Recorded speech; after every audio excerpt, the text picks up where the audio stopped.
신인간혁명 제25권 이케다 다이사쿠 공전. 영국의 작가 홀 케이는 명작 영원의 도읍에서 어느 시민을 통해 이렇게 말했다. 우리는 이상을 위해 살아야 한다. 이 세상에서 삶의 보람을 느끼게 하는 단 한 가지는 바로 이상이다. 본래 청년은 그 이상을 실현하기 위해 어느 누구보다 생명을 불태워야 한다. 이상은 청년을 청년답게 만드는 혼이다. 데루미스는 나도 이 사람과 함께 불법에 인생을 걸고 싶다는 생각이 솟아오르고 있음을 느꼈다. 뜻을 정했다. 예, 열심히 하겠습니다. 신심을 할 바에는 철저히 해보겠습니다. 나오이 데루미스도 어머니 지주와 아내 요시코에게 지지 않겠다며 진지하게 신심에 힘쓰기 시작했다. 그들은 자택을 여러 회업 장소로 제공했고 이곳을 중심으로 호후 광선유포의 톱니바퀴는 크게 회전하게 되었다. 아내 요시코는 열심히 학회 활동을 하면서 불법 대화를 나누는 선배의 강한 확신에 경탄했다. 아무리 힘든 고뇌를 듣게 되어도 반드시 해결됩니다. 이겨낼 수 있습니다. 라고 단언했다. 그리고 신심한 사람에게는 실제로 그 말과 같은 결과가 나타났다. 그러한 현증을 눈앞에서 지켜보면서 요시코도 불법을 강하게 확신할 수 있었다. 학회 활동에 참여하고 많은 사람의 체험을 아는 일은 확신이라는 신앙의 골격을 만드는 직도라고 해도 좋다. 요시코는 표리가 없는 성격으로 해야 할 말을 솔직하게 단도직입적으로 말하는 여성이었다. 고등학교 때는 배구 선수로서 전국대회에 출전하기도 했고 활동적이며 밝은 데다 다른 사람도 잘 돌봐주었다. 1972년에 현 부임부장으로 발령받자 야마구치현 전체는 요시코가 난무하는 코트가 되었다. 그리고 이듬해 우메오카 요시미스가 야마구치 현장이 되어 두 사람은 힘을 합해 야마구치의 광포를 이끌었다. 신이치는 간담회에서 우메오카에게 이렇게 말했다. 우메오카 현장은 나오이 현 부임부장과 한 팀이 되어 뒷받침되었기 때문에 마음껏 힘을 발휘하여 커다란 발전의 발자취를 새길 수 있었습니다. 예, 말씀하신 대로라고 생각합니다. 우메오카가 그렇게 말하자 동시에 나오이도 이렇게 말했다. 현장님이 온 힘을 다해 투쟁하셨기 때문입니다. 신이치의 얼굴에 웃음이 떠올랐다. 부임부장의 그런 마음 씀씀이가 훌륭합니다. 장년부와 부임부 사이가 나쁜 조직에서는 서로 상대방을 치켜 세우지 못합니다. 사실 그런 모습은 양쪽에 모두 경애가 낮다는 뜻이기도 합니다. 어느 한쪽이 커다란 마음으로 상대방을 포용할 수 있으면 서로 오기를 부리는 일도 없어집니다. 야마구치현은 나오이 씨가 커다란 경애로 현장을 포용했기 때문에 착실히 발전할 수 있었다고 생각합니다. 우미오카는 크게 고개를 끄덕였다. 그 자신이 그 점을 통감했기 때문이다. 야마구치현은 조슈의 작은 재등이라고 일컫듯이 각자가 독립자존적인 의식이 강하고 지리적으로도 소도시가 분산되어 있어 하나로 통합하기 힘든 현의 특성이 있다고 했다. 우메오카는 도토리현 출신으로 주코쿠 방면의 남자부장과 청년부장 등을 역임했지만 야마구치현과는 특별히 깊은 인연이 없었다. 그래서 야마구치현 멤버는 그에 대해 갑자기 현장에 되어 나타났다는 인상을 갖고 있었다. 나오이는 우메오카보다 나이가 조금 많지만 그를 현장으로 깍듯이 대하며 온 힘을 다해 지키고 도왔다. 현지 토바게인 현 부임부장의 모습을 보고 각지의 공로자들도 흔쾌히 우메오카를 응원했기 때문에 야마구치의 단결이 만들어졌다고 할 수 있다. 신이치는 장년부와 부임부의 단결에 관해 이야기했다. 학교 활동을 가장 잘 추진해 주시는 부서는 부임부입니다. 기관지를 배달하는 분만 보더라도 부임부 멤버가 압도적으로 많습니다. 그러므로 장년부는 부임부를 존경하고 치하해야 합니다. 또 부임부의 의견을 존중해야 합니다. 그 점이 중요합니다. 장년부 간부가 아무런 상의도 없이 모든 일을 일방적으로 결정하여 결과만 전달하는 일은 엄격히 삼가야 합니다. 그래서는 공전할 수 없습니다. 장년부와 부임부 사이가 삐끗삐끗한 조직은 대개 대화가 없고 연대가 없는 경우가 많습니다. 물론 협의를 해도 의견이 일치하지 않는 경우도 있겠지요. 하지만 활동을 추진하려면 어느 쪽인가로 결정을 내려야만 하는 경우가 많습니다. 그럴 때는 다소 자신이 바라던 바가 아니더라도 여러 사람이 대화를 나눠 결정한 사항을 흔쾌히 받아들이고 마음을 맞춰 열심히 해야 합니다. 그런데 가장 좋지 않은 모습은 정작 실행하는 단계가 되면 나는 처음부터 반대했다는 식으로 말을 꺼내는 경우입니다. 그런 행위는 조직의 단결을 내부에서 파괴하는 행위입니다. 또 장년부 간부가 부인부를 얕보며 의스대거나 호통치면 절대로 안 됩니다. 그런 간부가 있으면 말씀하십시오. 내가 싸우겠습니다. 그리고 부인부의 눈으로 보았을 때 사소한 일이라도 뭔가 이상하다고 생각되면 주저하지 말고 소리를 높여 말하기 바랍니다. 그래야 학회라는 청정한 세계를 좀먹는 악의 싹을 끊어버릴 수 있습니다. 부인부의 깨끗한 생명의 감지기가 학회를 지키는 법입니다. 창가학회 광선유포 운동은 지금까지 시대 건설과는 가장 동떨어진 존재로 여겨지던 여성이 전면으로 춤추며 뛰어나와 추진해온 전대미문의 민중운동이다. 그것은 참으로 초망굴기라는 새로운 역사의 개막이라고 해도 좋다. 그러므로 신해치는 여성이 의욕적으로 보람을 느끼며 즐겁고 쾌활하게 활동할 수 있도록 계속 마음을 썼다. 신이치는 장년부에게 이렇게 말했다. 아무쪼록 장년부 간부 여러분은 부인부에게 언제나 마음을 쓰고 배려해 주도록 신경을 썼으면 합니다. 부인부를 만나면 먼저 장년부 쪽에서 신세를 지겠습니다. 언제나 참으로 고맙습니다. 라고 정중히 인사해야 합니다. 또 이를테면 회합이나 협의를 할 때도 부인부의 귀가가 늦어지지 않도록 조금 일찍 끝낸다든지 경우에 따라서는 장년부만 모이고 부인부는 쉬게 해주는 일도 필요합니다.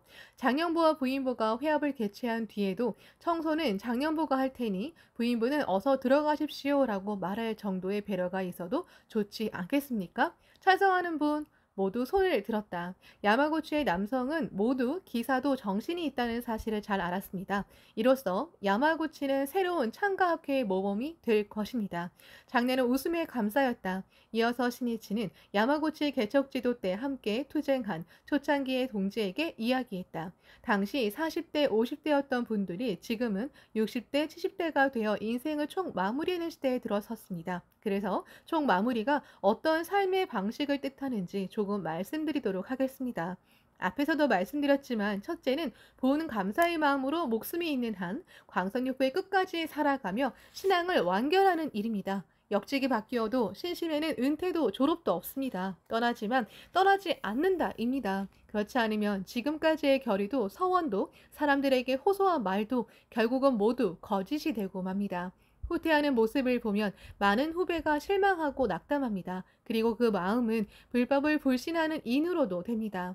받기는 쉽고 가지기는 어렵다. 그러므로 성불은 가지는 데 있으며 어서 1136쪽라는 대성의 말씀처럼 마지막까지 신심의 불꽃을 더욱더 불타오르게 해야 합니다. 학회원은 모두 오랫동안 신심을 한 선배들은 어떤 삶의 자세인가 하고 가만히 지켜보고 있습니다. 그러므로 간부였던 사람에게는 학회와 불법의 진실과 정의를 증명하기 위해 생이 끝날 때까지 동지에게 삶의 본보기가 되어야 할 사명과 책임이 있습니다. 물론 나이가 들면서 체력도 약해지고 다리와 허리도 약해져서 걷기도 힘든 분이 늘어날 터입니다. 그것은 자연의 섭리입니다. 부끄러운 일도 아니고 무리할 필요도 없습니다. 다만 어떤 상태가 되더라도 자기답게 동지를 격려하고 법을 설하고 광선유포를 위해 움직여야 합니다. 또 몸을 움직일 수 없게 되더라도 모두에게 제목을 보낼 수는 있지 않습니까? 얼마 전 초창기부터 열심히 분투한 고령의 동지가 돌아가셨습니다. 마지막은 암으로 요양 중이었는데 문병하러 찾아온 학회원에게 학회 활동을 할 수 있다는 사실이 얼마나 기쁜 일인지를 가르쳐주고 마치 목숨을 쥐어 짜내듯 계속 격려하셨다고 합니다.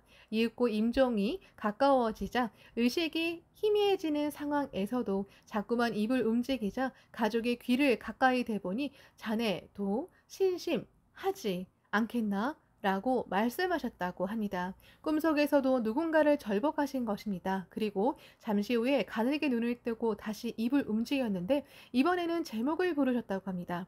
숨이 끊어지는 순간까지 법을 설하고 끝까지 창제하려고 애쓰셨다는 말을 전해 듣고 나는 감동했습니다. 부처를 보는 듯 했습니다. 그야말로 광선육부의 끝까지 살아간 아름다운 석양처럼 장엄하게 인생의 막을 내렸다고 할 수 있습니다. 그곳에는 아름답게 떠오르는 아침 해처럼 황금빛으로 감싸인 미래세의 개막이 기다리고 있습니다. 생명은 영원합니다. 신이치는 경애하는 초창기 동지들이 참된 신앙자로서 이 세상에서 다해야 할 사명을 끝까지 완수하고 인생을 마치기를 바랐다. 불법자로서 끝까지 승리의 깃발을 휘날리기를 바랐다. 니지렌 내성이는 모름지기 마음을 하나로 하여 남묘 호랭개교라고 나도 부르고 타인에게도 권하는 일만이 금생 인계의 추억이 되느니라 어서 467조라고 말씀하셨습니다. 요컨대 일심으로 창제와 절복의 끝까지 힘쓰는 일이야말로 인간으로 태어난 금세 최고의 추억이 된다고 단언하신 말씀입니다. 우리는 인간으로 태어났기 때문에 제목을 부르고 다른 사람에게 불법을 이야기할 수 있습니다. 일생 성불할 수 있는 천재 이후의 기회를 얻었습니다. 그러므로 지옥보살로서 금세의 사명을 끝까지 완수해야 합니다. 모두 진지한 눈빛으로 신이치를 바라보았다. 신이치의 목소리에 더욱 힘이 들어갔다. 둘째로 인생의 총 마무리는 각자가 행복의 실증을 나타내는 때라는 뜻입니다. 나는 최고로 행복하다. 이렇게 즐겁고 멋진 인생은 없다 하고 가슴을 활짝 펴고 말할 수 있는 날들을 보내셨으면 합니다. 하지만 이 말은 큰 저택에 살고 고급 요리를 먹고 사치스럽게 산다는 뜻이 아닙니다. 욕망을 채워서 얻을 수 있는 용락이라는 행복은 잠깐 동안의 행복에 지나지 않습니다. 상대적 행복이기 때문입니다. 예를 들면 간절히 바라던 일이 이루어져 100평짜리 집을 손에 넣었다고 합시다.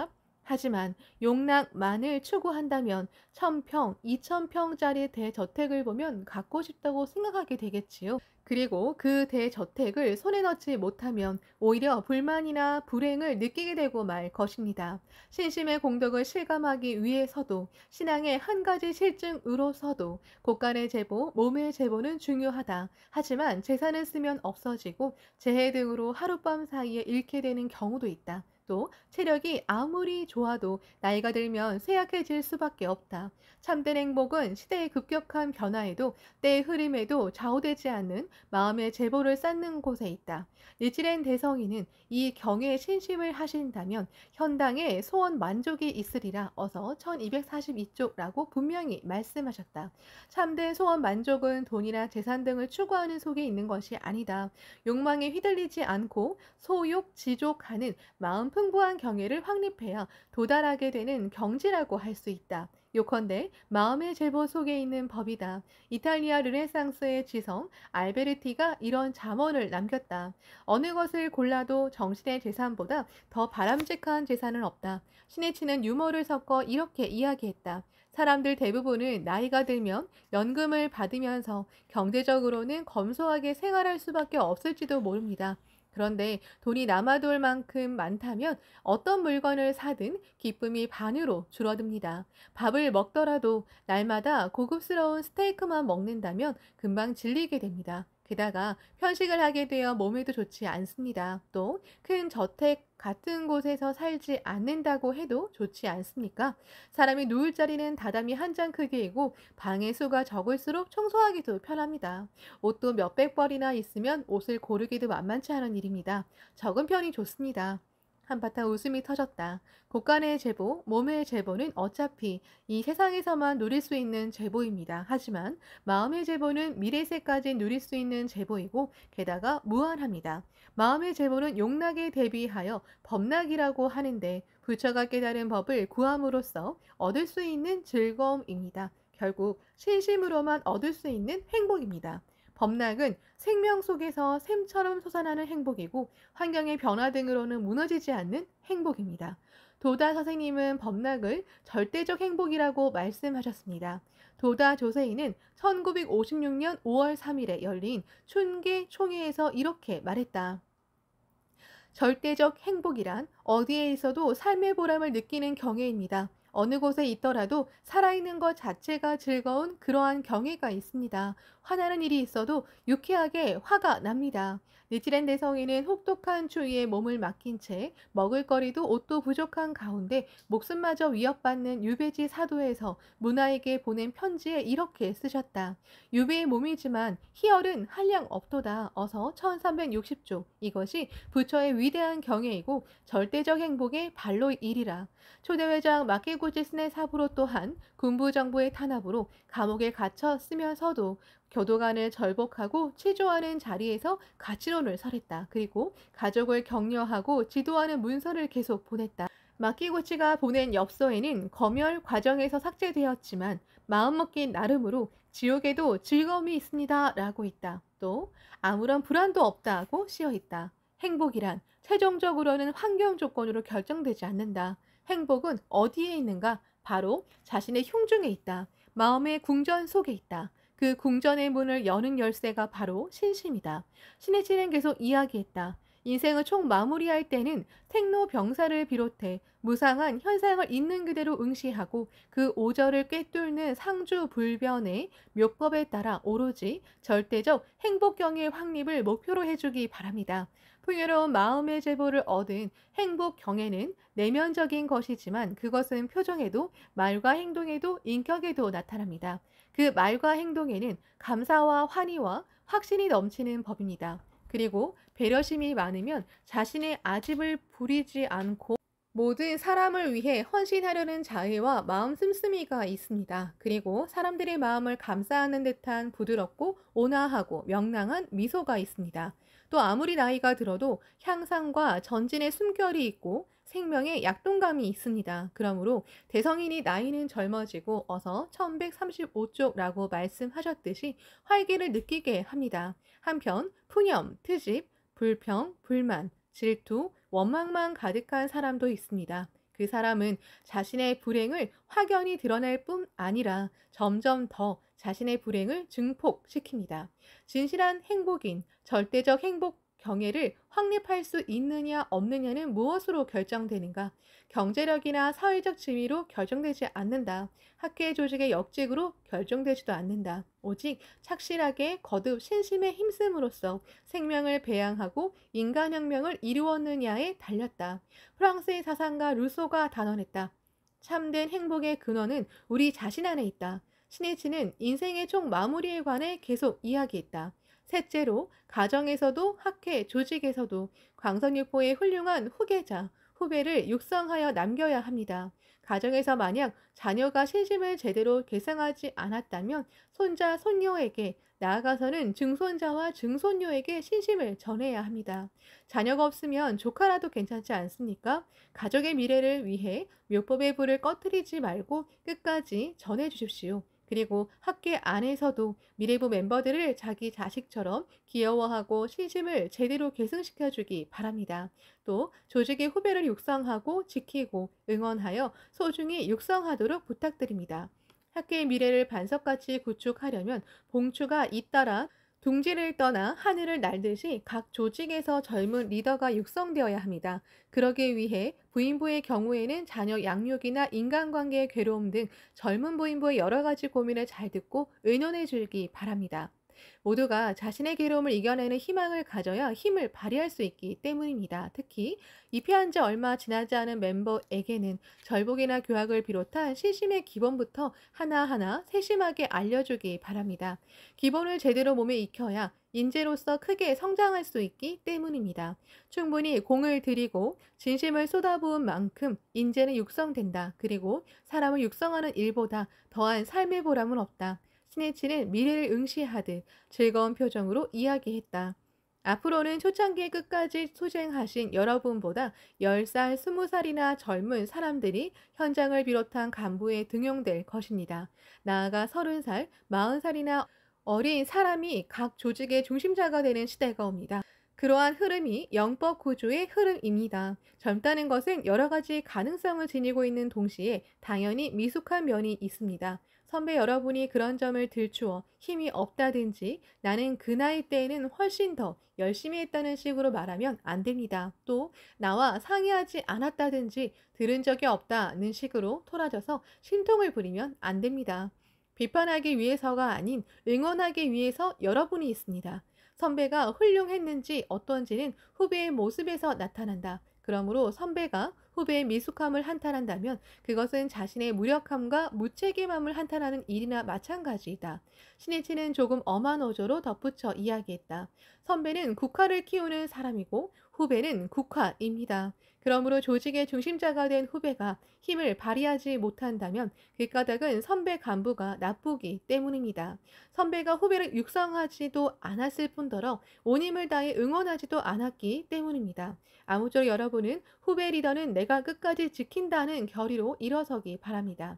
예를 들면 현장이든 또는 블록장이든 새로운 중심자가 탄생하면 이번 현장은 젊지만 굉장한 사람이다. 저 블록장은 대단한 인재다. 모두 지원하자고 말하며 솔선하여 응원해야 합니다.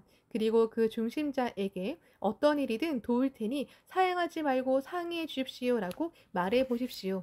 초창기 대선배가 모두 그렇게 말하고 응원한다면 젊은 사람이 얼마나 활동하기 쉽겠습니까? 그런 사람이 진실한 선배 간부입니다. 그것이 창가 가족의 세계입니다. 학교의 각 현과 구에서 세대 교체는 하나의 커다란 주제가 되어 있었다. 야마모토 신이치는 그 모범이 되는 전통을 이곳 야마구치현에 만들고 싶었다.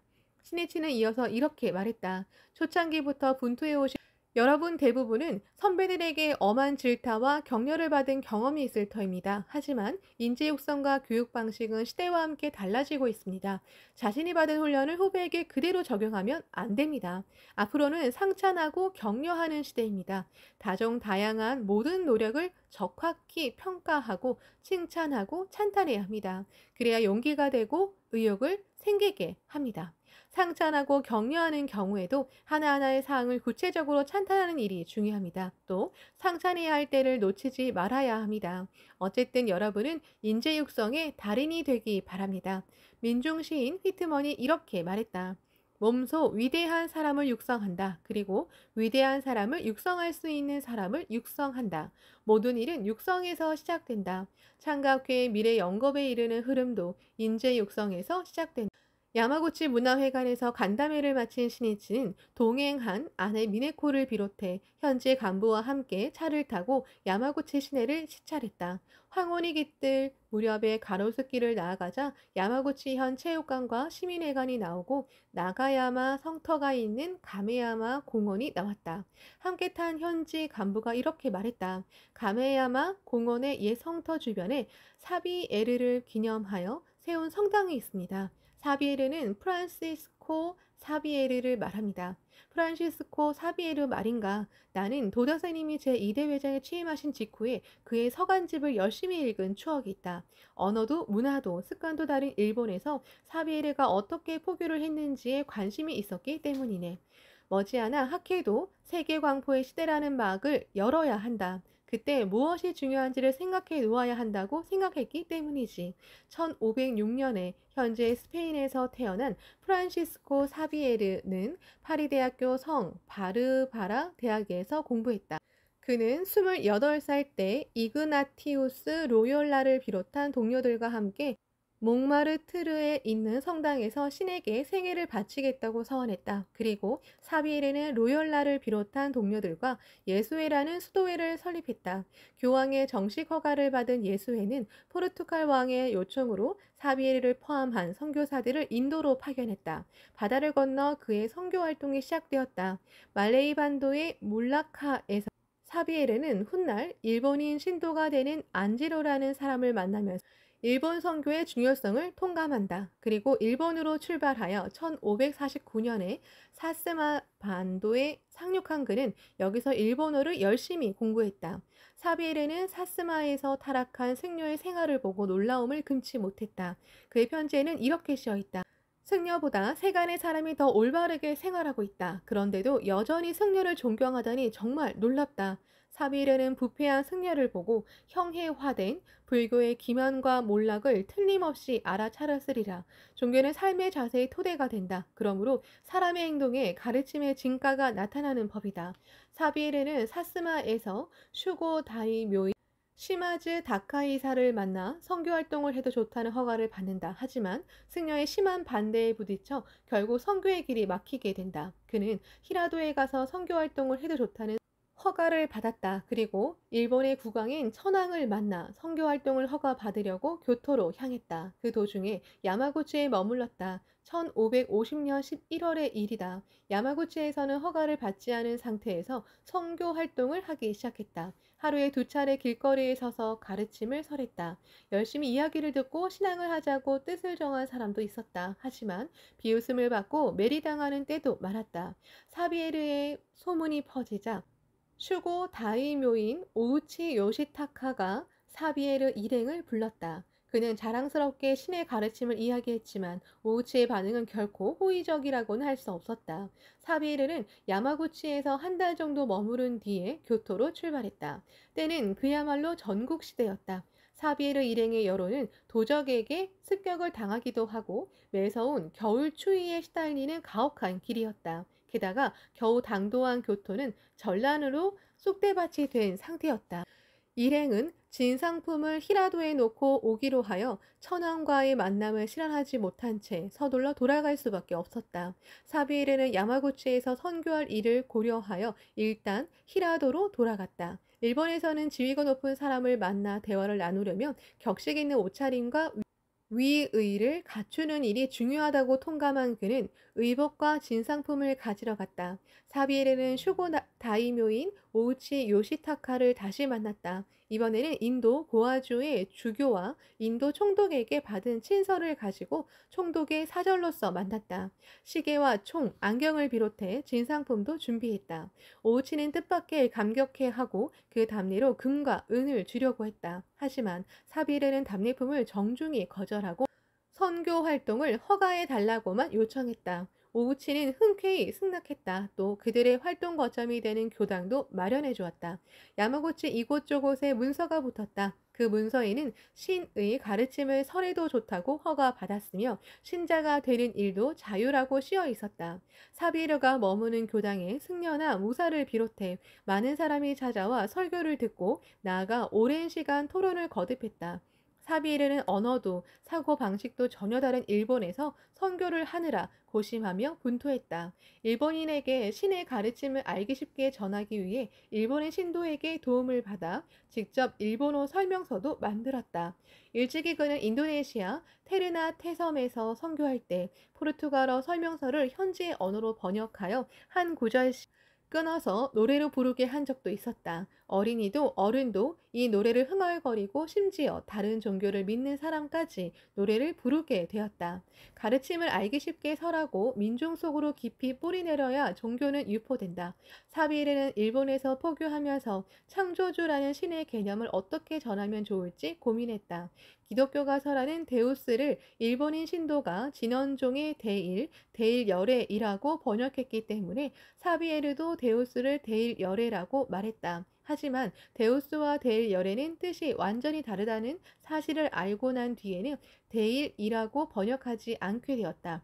시행착오의 연속이었으리라. 사비에르는 단순히 교의뿐 아니라 지구가 둥글다는 사실을 비롯해 태양의 궤도, 유성, 번개 등에 관해서도 가르쳤다. 일본인은 사비에르의 풍부한 과학적 지식에 많은 관심을 보였다. 그런데 그가 쓴 편지에는 설교를 할 때도 토론을 할 때도 가장 격렬하게 반대한 사람이 가장 먼저 신자가 되었다고 나온다. 격렬하게 반대하는 사람은 그만큼 강한 신념과 관심이 있는 사람이라는 뜻이다. 그러므로 진심으로 이해하면 결단도 빨리 내릴 것이다. 그리고 편지의 이 내용은 사비에르가 그 어떤 격렬한 반대에 부딪혀도 전혀 흔들리지 않고 사랑과 확신으로서 논리 정연하게 또 끈기 있게 끝까지 이야기했음을 나타낸다. 사비에르가 다른 선교사들에게 이렇게 호소했다. 여러분은 이 지역 사람들에게 사랑을 받도록 온 힘을 다해 노력해야 한다. 인간적인 신뢰를 얻어야 포교도 열매를 맺는 법이다. 사비에르가 야마구치에 머문 지 2달이 지나자 약 500명이 세례를 받았다고 한다. 이 모습에 여러 종파의 승려들은 당황했다.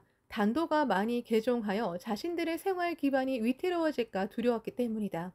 사비에르는 승려들이 개종한 단도에게 온갖 욕설을 퍼부었다고 기록했다. 일본에서 포교한 뒤 그는 일본 문화에 다대한 영향을 미친 중국에서 포교를 해야 한다고 통감하고 중국으로 향했다. 하지만 중국은 다른 나라의 문호를 개방하지 않았기에 광둥의 상川섬에서 본토에 상륙해도 좋다는 허가를 기다리다가 1552년 병으로 쓰러져 46살의 생을 마감했다. 야마모토 신이치는 프란시스코 사비에르의 서간집을 읽고 세계 광포의 길이 얼마나 험난한 길인지를 통감했다. 권세를 자랑하는 로마 교황청과 포르투갈이라는 국가를 방패막이로 삼은 선교사 사비에르도 해외 포교에 엄청난 고투가 뒤따랐다. 당시 참가하는 회원도 수천 명인 시대였고 아무런 방패막이도 없었다. 게다가 포교를 떠맡은 사람은 이름 없는 서민인 회원이다. 하지만 세계 광선유포는 니치렌 성인의 절대적 확신이고 유명이다. 그러므로 신이치는 사람을 육성하고 때를 만들면서 세계 강포의 개막을 기다렸다. 그는 도다 조세의 스라에서 함께 투쟁하고 일본 국내에서 수천, 수만, 수십만에 이르는 불자의 직녀를 구축하면서 세계 강포를 차츰 현실로 만들 수 있다고 강하게 확신했다. 그 무엇도 두려워하지 않고 홍규의 끝까지 살아가는 동지들의 불효불굴의 실천과 결의를 눈앞에서 직접 보았기 때문이다. 절복에 힘쓰자 두들겨 맞거나 낯을 든 사람에게 쫓기기도 했다. 사람들에게 따돌림을 당하기도 했다. 그래도 동진의 인내심 강하게 대화를 거듭하면서 지역에 신뢰의 뿌리를 내리고 기쁜 마음으로 즐겁게 광선유포를 추진했다. 그 모습에 신이치는 지용보살의 출현을 깊고 강하게 실감했다. 그리고 세계 광포의 시대를 열자는 결의는 반드시 할 수 있다는 대확신으로 바뀌었다. 또 그는 1954년 여름 도다의 고향 아스타무라에서 도다에게 이렇게 의탁받았다. 세계는 넓다. 거기에는 고뇌에 허덕이는 민중이 있다. 아직 전하에 떠는 아이들도 있다. 동양의 그리고 세계의 묘법의 불을 밝혀야 한다. 나를 대신해. 세계의 광포는 신이치가 생에 이루어야 할 사명이 되었다. 이 아스타무라에서 도다와 대화한 때로부터 50년 뒤 도다 대학의 졸업생으로서 신이치는 사비에르, 스페인어로 하비에르의 이름을 붙인 남미 최고의 명문대학 산토 프란시스코 하비에르 대학교로부터 명예 박사 학위를 받았다.